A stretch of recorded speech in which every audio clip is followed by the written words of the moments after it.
এই পৃথিবীতে সকলেই সুখে শান্তিতে থাকতে চায়, তাই তো পরিশ্রমের মাধ্যমে প্রত্যেকেই তিল তিল করে তার স্বপ্নকে বাস্তবায়ন করার চেষ্টা করে।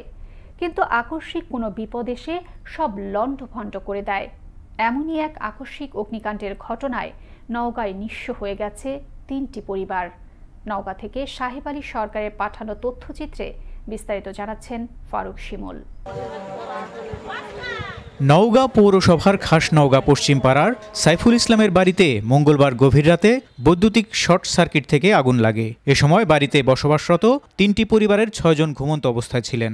প্রথমে খাবার ঘর থেকে আগুনের সূত্রপাত হলেও পরে শোবার ঘরে আগুন ছড়িয়ে পড়ে। আগুনের শব্দে পাশের ঘরে থাকা বিধবা শাহিদার ঘুম ভেঙে গেলে দ্রুত সবাইকে নিয়ে কোনোমতে প্রাণ বেঁচে যায় তারা, কিন্তু রক্ষা করতে পারেননি। ঋণ করে আনা শহীদের বিদেশ যাওয়ার জন্য বাড়িতে রাখা ২ লাখ টাকা এবং সাইফুলের জমানো ৮০,০০০ টাকা সহ ফ্রিজ, টিভি, আলমারি, খাট ও সোনার গহনা সহ মূল্যবান দলিলপত্রাদি নিমিষেই যেন সবকিছু পুড়ে ছাই হয়ে যায়।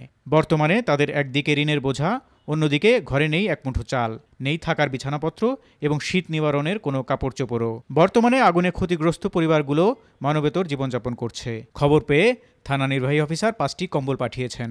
মানুষের সাহায্য সহযোগিতার উপরে চলছে তাদের আহার নিদ্রার বন্দোবস্ত।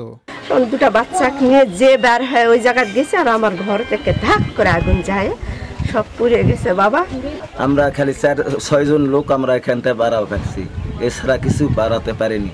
সব কিছু আমার পুরো শেষ হয়ে গেছে, আমার কিছুই নাই। এখন আমি খুব অসহায়। এমন অবস্থায় সরকার ও বিত্তবানদের এগিয়ে আসার অনুরোধ জানান স্থানীয়রা।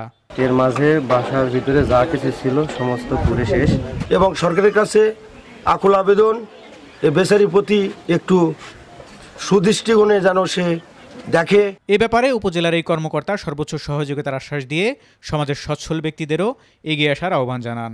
তো আমরা যত দ্রুত সম্ভব এই যে কটি পরিবার ক্ষতিগ্রস্ত হয়েছে, উপজেলা প্রশাসনের পক্ষ থেকে জেলা প্রশাসক স্যারের নির্দেশক্রমে তাদের স্বাভাবিক জীবন নিশ্চিত করার জন্য প্রয়োজনীয় সকল ব্যবস্থা আমরা গ্রহণ করব। ফারুক শিমুল, আনন্দ টিভি, ন্যাশনাল ডেস্ক।